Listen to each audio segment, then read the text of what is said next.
Olá, o Carreiras de hoje vai falar do trabalho de professor de Direito. Eu estou aqui com a estudante de Direito Margarete de Queiroz e nós duas temos um monte de perguntas para fazer a um professor e descobrir qual é o ponto alto dessa carreira, não é mesmo, Margarete? É verdade, Noemi. E aí, tem algum palpite? Eu acho que eu tenho. Eu acho que não falta trabalho para esses professores de Direito. Oba, será que é isso? Acho que vamos lá descobrir? Então vamos.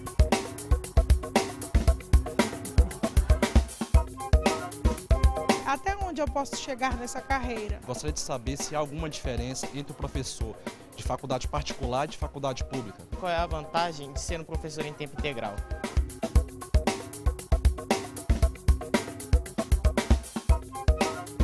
Margarete Queiroz. Presente. Noêmia Colonna. Presente. Noêmia, você fez a sua lição de casa? Fiz sim. Eu aprendi que professor é aquele que ensina e ao mesmo tempo que também aprende, porque só consegue ensinar quem um dia soube aprender.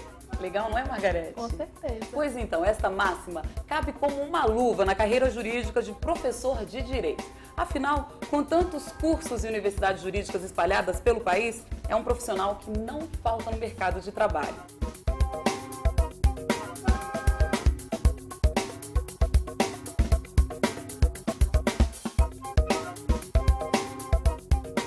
Alexandre, você é professor de uma universidade federal. Onde inicia a carreira de um professor universitário federal e até onde vai? Olha, a carreira de professor da Universidade Federal começa com ingresso por concurso público, que você já tem que ter, hoje em dia, doutorado para entrar.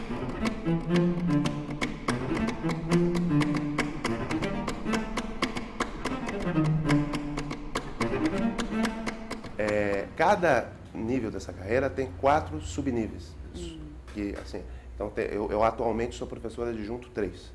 Né? Você Então, já está na no metade. terceiro da categoria adjunto. O professor titular, ele só chega até professor titular por um outro concurso. É necessário um outro concurso público, que podem concorrer os da casa e os externos, para poder chegar a professor titular. Você é uma espécie de professor pesquisador sênior. Mas você também já entra tendo um mínimo de doutorado. Hoje em dia, sim. Embora ainda existem possibilidades de entrar só com mestrado. Mas hoje em dia a regra é que normalmente seja com o doutorado para ingresso na Universidade Federal, numa região em que existam doutores em número suficiente para concorrer. E para se tornar reitor, quer ser diretor, então assim, qual o requisito para entrar nessa área? O exercício dos cargos administrativos na universidade, eles requerem uma legitimidade, que alguns cargos são por eleição, né, por consulta, né, outros são por indicação, e se requer que você seja, no mínimo, doutor. Qual seria o passo a passo para uma carreira sólida de professor de Direito? O ideal é que você faça extensão e pesquisa já na graduação. Então, tem programa de iniciação científica, tem grupos de pesquisa, tem grupos de extensão. Você se vincula a alguma linha de pesquisa de um professor que tem experiência. Você começa a fazer uma publicação aqui, a outra ali. Você começa a fazer esse tipo de processo. Depois você ingressa ou numa especialização ou num mestrado. Né? O mestrado é mais acadêmico, as especializações elas tendem a ser mais profissionalizantes. Né? Então você tem que concorrer, tem que estudar línguas, tem que conhecer línguas para poder trabalhar literatura estrangeira. E a atividade jurídica tem que ler o tempo inteiro. No caso da atividade docente, você tem que ler livros de teoria do direito, dependendo do ramo específico, o tempo inteiro. Claro. Agora, esse tempo inteiro não é um sofrimento, não, porque se você escolheu a carreira e você gosta daquela área, você lê com prazer. De preferência, com o mestrado, você busca dar aulas, para poder aprender a dar aulas. A carreira docente na Universidade Federal, ela é associada. Né? Você tem que ser docente e pesquisador também. E o ritmo acadêmico não para por aí. O professor de Direito também precisa acompanhar a jurisprudência dos tribunais. Para poder chegar em sala de aula e falar, por exemplo, meu doutorado em constitucional, para poder falar sobre qualquer coisa específica de constitucional, eu tenho que estar acompanhando, por exemplo, o que o Supremo está fazendo. Claro, né? atualizadíssimo. Então, exatamente, tem que estar antenado para poder ligar teoria com prática, porque a profissão jurídica, ela é sempre uma profissão voltada para uma prática. E como é que o professor realiza essa prática jurídica? Seja por trabalho de extensão, seja pelo nosso núcleo de prática jurídica, né, que a gente tem várias atividades. Por exemplo, a gente tem um outro projeto de extensão, que é a formação de promotores legais populares. O que é isso? É a formação de agentes comunitários de justiça, mulheres, em questão de gênero. Olha que Né? bacana. Então é um curso longo que se dá, uma formação feita em associação com outras entidades, é ensino, é uma prática, né? Se efetiva direito, se busca a defesa de direito das mulheres, assim por diante, ao longo da realização desse curso e dessa prática. E essa ligação no curso de direito é fundamental. Seja isso ou seja o atendimento direto à comunidade, por exemplo, para lidar com questões de direito civil, direito de família e assim por diante. Uma das características dessa carreira é o contato permanente com pessoas mais jovens que trazem experiências novas a cada dia. O contato com jovens, ele é absolutamente salutar, porque a gente se mantém atualizado, seja em tecnologia, seja em hábitos culturais, seja em gírias. Vai né? ficando mais jovem. A gente fica jovem eternamente, digamos assim. Como é que você consegue o respeito para com os alunos e o aluno com você? Olha, a profissão de professor é uma questão profissional. Né? E como uma questão profissional, a gente está ali trabalhando, a gente exige respeito porque é um trabalho. Agora é um ambiente que tem que ser meio lúdico, brincalhão, para poder fluir melhor, ter um aprendizado mais eficaz. E por vezes algumas pessoas extrapolam. É bom lembrar que o desrespeito entre professor e aluno pode levar os dois à justiça. No Distrito Federal, o Tribunal de Justiça condenou uma estudante de direito a pagar R$5.000 de indenização por danos morais a um professor. Ela o ameaçou fisicamente depois de ter sido flagrada colando. O professor de direito, como um todo, ele também é orientador de teses de alunos de mestrado, doutorado. Essa é uma faceta da carreira de professor, sobretudo do professor de pós-graduação, que é absolutamente fundamental, que a gente participa, que a gente desenvolve, dá bastante trabalho, né? Não é fácil desenvolver um trabalho de orientação, é uma produção de conhecimento e é uma relação muito próxima que a gente tem já com um jovem um pouco mais, às vezes até mais maduro, mas com um jovem já numa etapa posterior, após a formação, no seu processo de pós-graduação. E ninguém melhor para falar sobre isso do que um aluno, né? Tem um aqui, que é o Alex. Né? Oi, Alex. Vem cá, Alex. Tudo bem? Alex seu orientando. Ele está prestes a defender a dissertação de mestrado. A gente vai marcar a data nos próximos dias. Ele está ansioso por conta disso. Está ansioso, Alex? Com certeza. É um processo que demora aí por volta de 2 anos, que você fica batalhando. Sempre esse contato entre o aluno e o orientador, tentando cada vez mais melhorar a dissertação. E agora chega a reta final aí para a gente tentar marcar a banca, reunir os professores, defender a dissertação. Qual deve ser o perfil ideal de um professor orientador? Tem que ser acessível. A primeira coisa para o aluno é ser acessível. Toda dúvida que ele puder tirar, mandar por e-mail, ter acesso às vezes pelo celular, por telefone, você encontra muito fácil, como é o caso do Alexandre. Você vem à universidade, você encontra com ele, você manda um e-mail, ele responde no mesmo dia. Isso é o principal. Daqui a pouco você vai saber mais sobre a carreira de professor universitário e ainda as perguntas de estudantes. A gente volta já já. Enquanto isso, participe e envie um e-mail para carreiras@stf.jus.br.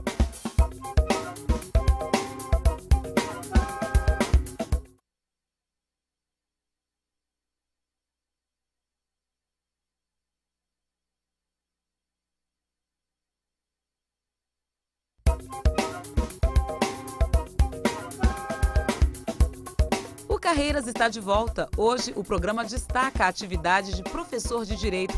E quem conversa com a gente é Alexandre Bernardino Costa, professor adjunto da Universidade de Brasília. Como professor, como é que você classificaria o que é a universidade? Olha, a universidade ela tem inúmeras classificações ao longo da história. Né? A universidade ela já foi o local do saber, já foi o local onde se formava. Existem perfis de universidade, perfil da universidade americana, perfil da universidade francesa, perfil da universidade alemã, por exemplo, são distintos. Né? Universidade com alunos em massa americana, hoje em dia no mundo inteiro assim, mas surgiu primeiro nos Estados Unidos, perfil de um saber mais voltado para si mesmo, mas bastante sofisticado na universidade francesa, perfil de um saber mais tecnológico também na universidade alemã. Eu diria que a universidade ela tem por função gerar reflexão sobre a sociedade, ao mesmo tempo que forma quadros que vão atuar nessa sociedade e aprende e age com essa sociedade o tempo inteiro. Oi, meu nome é Flávio. Gostaria de saber se há alguma diferença entre o professor de faculdade particular e de faculdade pública. Olha, Flávio, certamente há uma diferença, porque a universidade pública ela é um órgão público, você é um funcionário público, tem estabilidade, tem um regime de trabalho. Ela normalmente tem uns cursos de especialização e pós-graduação estrito sensu, que são mais importantes, que é um grau de exigência maior, embora existam também faculdades privadas que tenham isso. E a remuneração varia muito. A remuneração das escolas públicas ela é a mesma nacionalmente e a remuneração das escolas privadas ela varia muito. Às vezes é por hora-aula, às vezes é por regime de trabalho, às vezes ganha mais do que um professor de pública, às vezes ganha menos, na maior parte dos casos ganha menos. Né? Mas as condições de trabalho elas são distintas porque você obedece uma lógica de mercado, obedece uma lógica de donos de instituição, obedece a uma lógica da iniciativa privada. E na política pública educacional, a obediência a isso gera uma maior autonomia, digamos assim, por parte do professor. Dentro da Universidade Federal, de que forma o professor escolhe a área que quer atuar? É por meio do tema da pesquisa que ele desenvolveu no mestrado? Em quais áreas, quais ramos do direito o professor de direito pode atuar? Olha, em tese, todos, mas em tese mesmo, porque depois você vai ter que fazer as opções. Necessariamente você vai ter que fazer as opções. Os concursos públicos para professor, eles são para a área. Né? Então, direito constitucional? Eu sou concursado aqui na Universidade de Brasília para a teoria do Ou seja, pela própria cadeira, o nome da disciplina é... Não é assim, tem alguns que são mais voltados para a disciplina. A teoria do direito é uma área. A área de teoria do direito, ela conglomera sociologia jurídica, introdução ao direito, filosofia do direito, metodologia de pesquisa, né? Uma série de disciplinas que são desta área. Né? Oi, meu nome é Luiz Augusto e eu queria saber qual é a vantagem de ser um professor em tempo integral. Quando você se dedica integralmente a uma atividade, normalmente você faz isso melhor. Então você obtém mais prazer, mais êxito e você se realiza mais quando você se dedica àquilo que você realmente quer fazer. E essa possibilidade existe na carreira do docente e gera satisfação e gera qualidade também. Oi, eu sou Eliane, gostaria de saber qual deve ser o meu perfil para ser uma ótima professora de Direito. Olha, Eliane, o perfil de um professor de Direito ele não é muito distinto do perfil de qualquer professor. Ele tem que ser um estudioso, ele tem que ser uma pessoa dedicada. Como qualquer profissão, você tem que amar a profissão, você tem que gostar de se comunicar, você tem que gostar de estar em contato com as pessoas, você tem que gostar do processo de aprendizagem, você tem que gostar do processo de pesquisa, de ensino, de extensão. Você tem que amar a carreira que você buscou e tentar fazer isso da melhor forma possível. Uma dica para o estudante que pretende seguir nessa área é se dedicar às pesquisas acadêmicas. Fique de olho nas ofertas de bolsas disponíveis no Brasil e no exterior.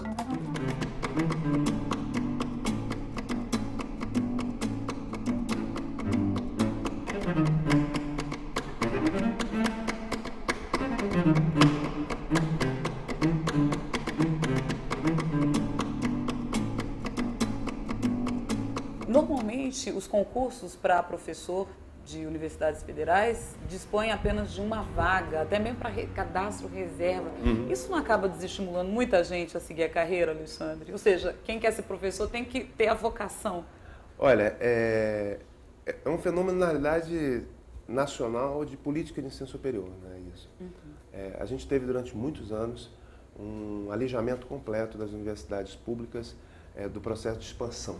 A expansão se deu para as universidades privadas, que também são um mercado para professores. Claro. Né? Nas universidades públicas era um ou outro concurso que ocorria mesmo, né? Porque estava minguado que não abria vaga. Recentemente, há um plano de expansão, né, e reestruturação da universidade. Nesse plano de expansão estão surgindo novas vagas. Né? Então, a tendência é que exista cada vez mais existam concursos para que os candidatos possam ingressar na universidade pública, porque, afinal de contas, a gente ainda tem um contingente muito pequeno de estudantes no nível superior, embora tenha crescido muito nos últimos anos, e mais ainda em estudantes nas universidades públicas. Né? E essa situação anterior de ter tão poucas vagas sendo oferecidas não deixava de ser uma radiografia de como anda o ensino jurídico no país. Ou como andava. Poucas vagas para o ensino público. Mas o ensino privado cresceu vertiginosamente nesse período. Sim. né? Então a expansão, a política pública foi que a expansão teria que se dar para o ensino privado. O ensino privado ele tem alguns problemas, algumas características boas e outras negativas, como tem o público, né? A qualidade da pesquisa, por exemplo, no ensino privado, ela é menor.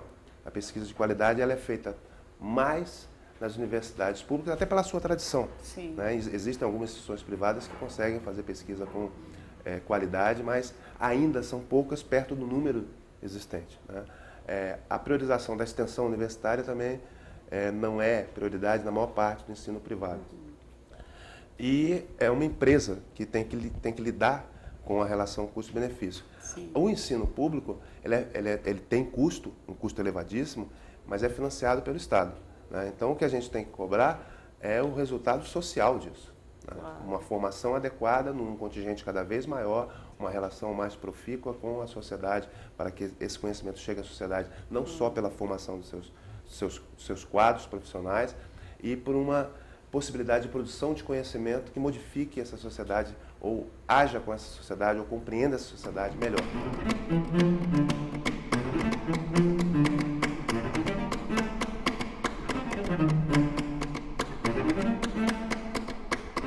Quando você vai fazer um concurso, uma carreira docente, dentro da carreira docente, inclusive concorrer a bolsas de pesquisa, de produtividade, bolsas no exterior, bolsa por causa de um projeto específico que você quer desenvolver, existem os órgãos de fomento, a CAPES, CNPq, e é olhado o seu currículo Lattes, né, que está na plataforma do CNPq.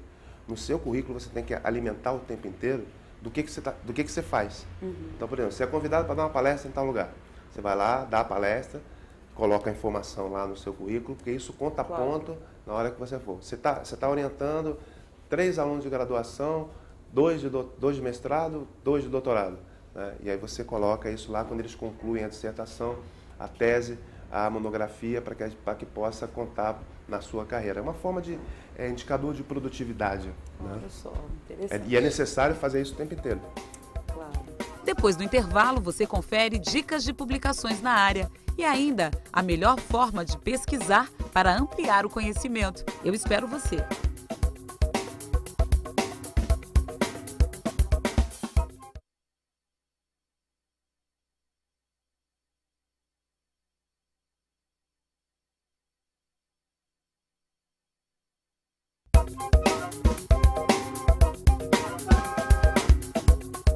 Estamos de volta com o programa Carreiras. A profissão de hoje é professor de Direito, aquele que tem uma tarefa fundamental na formação de profissionais da área jurídica. Professor, em relação a pesquisas, né? Você vai pesquisar jurisprudência, onde pesquisar esse tipo de material? Olha, depende do objeto de pesquisa. E as fontes podem ser as mais diversas possíveis, né? Porque você tem toda a bibliografia de teoria do direito para poder trabalhar. Do direito constitucional, a teoria da Constituição, teoria sociológica, teoria filosófica, para poder embasar a sua pesquisa. Essa é uma parte. A outra parte é quando você vai se debruçar sobre algum aspecto de realidade que pode ser, por exemplo, um fenômeno social que tem que ser pesquisado, né? Por exemplo, a modificação da Lei Maria da Penha e a defesa das mulheres em relação à violência sofrida.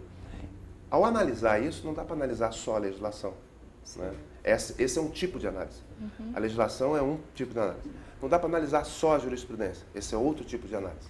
Tem que analisar, inclusive, o comportamento social, né? E aí você tem pesquisas sociológicas a serem realizadas para poder ver como é que se desenha o quadro da realidade do direito.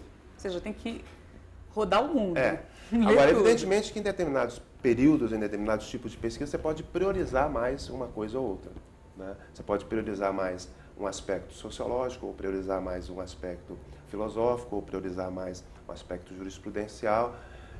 Depende da perspectiva da sua pesquisa. Se você for procurar na internet algum artigo científico sobre direito, para fazer pesquisa, não vá nos sites que todo mundo tem acesso para inserir coisas, né? Lá, eventualmente, você pode encontrar alguma coisa boa, mas você não tem o controle da produção para poder gerar um rigor na entrada ou não no site.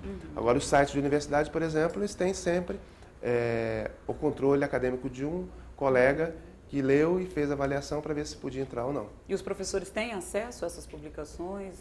dentro dos sites das universidades? Tem. Hoje em dia está cada vez maior a publicação via internet e essa rede é cada vez mais acessível para todos os pesquisadores, em todas as línguas, inclusive.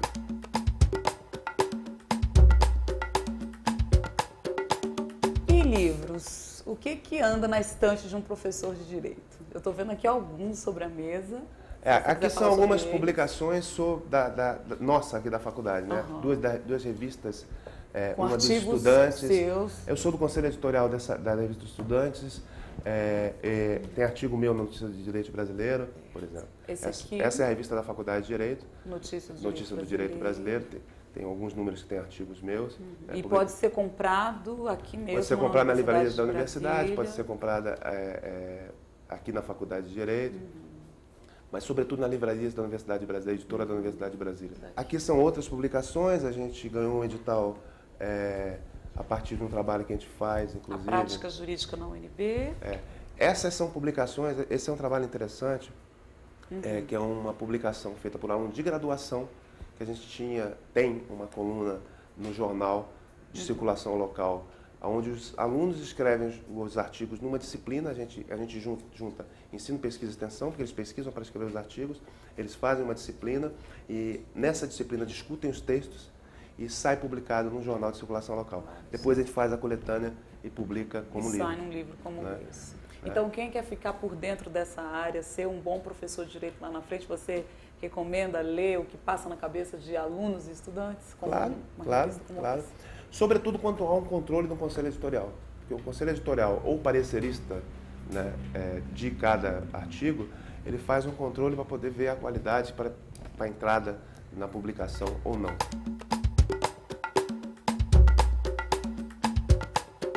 O trabalho, ele é uma parte da nossa vida, né? E a gente tem necessariamente vida pessoal, vida familiar, vida afetiva, vida amorosa. A gente tem atividades que completam nossa existência, né, das mais diversas formas. E eu tenho as minhas. Eu jogo tênis até hoje. Eu tenho um outro hobby que é motocicleta. Eu tenho motocicleta desde os 20 anos de idade. Nossa, e anda todo dia com a motocicleta? Aqui em Brasília faz uma seca de 6 meses. Então, nesse período, eu ando praticamente todo dia. De moto? Vem trabalhar de moto? Eu venho trabalhar de moto. Uau.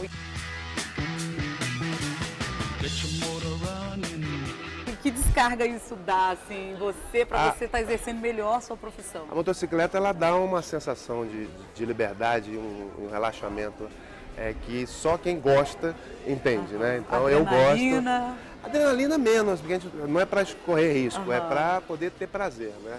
Eu já fiz algumas aventuras, inclusive de moto. Eu já fui até o Chile de moto, né? Já viajei pelo Brasil em alguns lugares.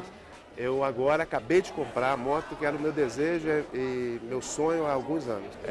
Eu cheguei nessa depois de ter passado por inúmeras outras motos com esse mesmo perfil, mais versátil, podendo usar para viajar e andar na cidade ao mesmo tempo, sem que prejudicasse. Né? É um perfil que é o meu perfil. O perfil da moto normalmente é o perfil do motociclista.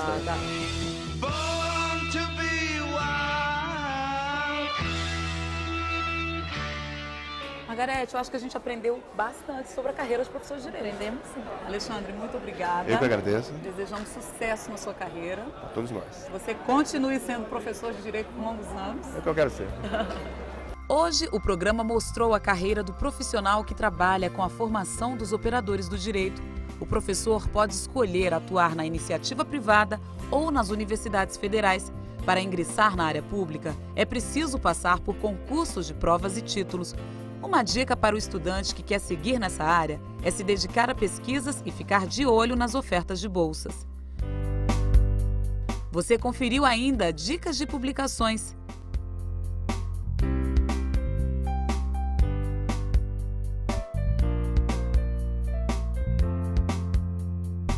Bem, o Carreiras fica por aqui e você também pode participar do programa. A Margarete, que é a estudante que participou hoje, vai te dizer como. Fala aí pro pessoal, Margarete. Uma amiga minha me indicou e eu escrevi para o e-mail do programa. Em 3 dias, né, o programa entrou em contato comigo para que eu pudesse fazer essa atividade. Se você quer participar do programa como a estudante Margarete, como ela explicou, escreva pra gente. O e-mail é carreiras@stf.jus.br. Na próxima semana a gente volta com mais uma carreira jurídica para você. Até lá!